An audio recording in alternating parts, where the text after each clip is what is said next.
झालेल्या मतमोजणीच्या संदर्भामध्ये फेरमतमोजणी करणे आणि आमची शंका काढणे या ठिकाणी आमचा अधिकार आहे, म्हणून त्या ठिकाणी फेरमतमोजणी ही झालीच पाहिजे। त्यामागचं कारण म्हणजे जी मतमोजणी चालू होती त्या मतमोजणीच्या वेळी जे आकडे होते ते सर्व संदिग्ध होते, संमिश्र होते।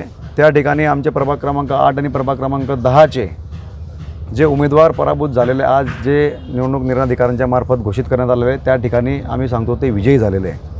कारण की त्यांच्या मतांचा फरक आणि विजय झालेल्या मतांचा उमेदवारांच्या मतांचा फरक हा त्यांच्यापेक्षा जास्तीचा आहे। त्यांच्याच अधिकाऱ्यांनी दिलेले ते बेरजेंचे आकडे होते, ज्या पूर्णच्या पूर्ण 25 बॅलेट युनिटवरचे मतमोजणी होती ती पूर्णच्या पूर्ण आमचे सर्वच्या सर्व उमेदवारांच्या बाजूने होती आणि ती समोरील उमेदवारांच्यापेक्षा जास्तीची होती।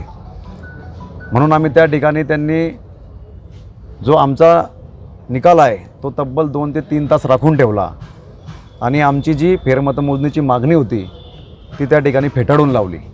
परंतु हे निवडणूक निर्णय अधिकाऱ्यांच्या लक्षात आलं होतं आणि त्यांना त्या ठिकाणी भारतीय जनता पार्टीच्या उमेदवारांना कोणाच्या तरी सांगण्यावरून, कोणत्या तरी आकाच्या सांगण्यावरून विजय घोषित करायचं होतं, कोणत्या तरी आकाला खुश करायचं होतं, म्हणून त्यांनी त्या ठिकाणी फेरमतमोजणी केली नाही आणि शेवटच्या 3 फेऱ्या बाकी असताना त्या ठिकाणी आमच्या सर्व उमेदवारांना आणि प्रतिनिधींना पोलिसांच्या मदतीने धक्काबुक्की करून लाठीचार्ज करून बाहेर काढण्यात आलं आणि तदनंतर उर्वरित 3 फेऱ्या आणि टपाली मतदान आमच्या गैरहजेरीत त्या ठिकाणी मोजणी करून निकाल हा आमच्या विरोधात देण्यात आलेला आहे।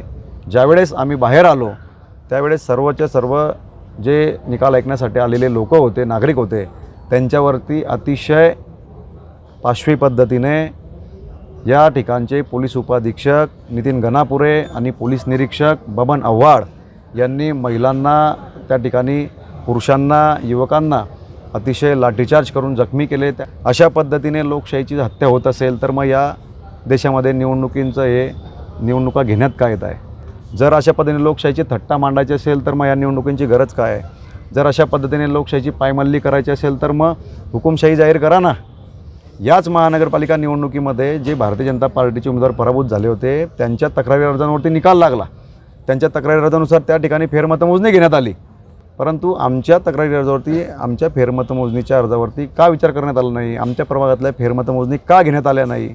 या संदर्भातला आमचा प्रश्न आहे आणि त्यासाठी या ठिकाणी जर आपण पाहिलं असेल तर नागरिक मोठ्या संख्येने उपस्थित झाले। त्याचा जाब विचारासाठी आम्ही आज या ठिकाणी जिल्हाधिकाऱ्यांना निवेदन दिलेलं आहे आणि याच्यासाठी आम्ही आता उच्च न्यायालयामध्ये याच्या संदर्भातली याचिका दाखल करणार आहोत।